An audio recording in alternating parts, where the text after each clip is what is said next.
So you might have noticed that coffee people and brands really like to talk about how their coffee tastes like stuff that, well, isn't coffee. You know, you see bags of beans out there with words like apricot, blueberry, red apple, and stuff like that written on them. Now, are people actually adding these things to the coffee before or maybe after they're roasted? Welcome to another episode of Breaking It Down with Micrology. And today we're gonna do a little breakdown on a coffee's tasting notes. So, one bag of coffee can taste a little different to another, usually because of three main factors: where they're grown, the varietal of the coffee, think a Cabernet grape compared to a Shiraz, for example, and lastly, the processing, which is basically what happens to the coffee after it's picked and before it's exported. Today, we're just gonna look at the last factor, which is the processing. When a coffee is picked, the seeds, which is the good stuff that we wanna roast, crush up and drink, are sitting in the middle of these little cherry-like fruits. Now, to get them out, there are two basic methods, although there is endless variations of these around at the moment. There is either a wet process, often called wash coffees,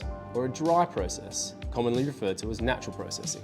First up, the traditional method is called natural processing, where the cherries are left out in the sun to dry. Eventually, the fruit surrounding the seeds dry up and flake away. Now, on the flip side, a wet or wash process coffee involves the fruit being pulped, removing the cherry skin, leaving behind a little sticky seed that is then fermented and washed. The way this affects how the coffee tastes is that a natural coffee can take on some of the flavors and sugars of the drying cherry, often being a little bit more fruit forward, with a sweet or perhaps a heavier body, in some cases a little fermenty. Wash coffees, on the other hand, tend to have a little more clarity and vibrancy. So by taking off the outside of the fruit before drying, it means you're actually tasting the intrinsic flavors of the bean itself. It's also worth acknowledging that there's loads of variations of fermentation that's super in vogue at the moment. And this can actually sometimes involve adding actual fruits, spices, or yeast to the coffee after they're pulped to impart other flavors or perhaps interesting, complex acidic characteristics. Sometimes these coffees can be pretty eyebrow raising, as the coffees can be pretty wild and funky from this process. So let me know, have you tried natural coffees before?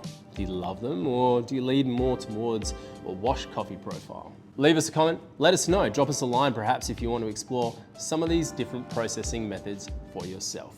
And we'll see you next time.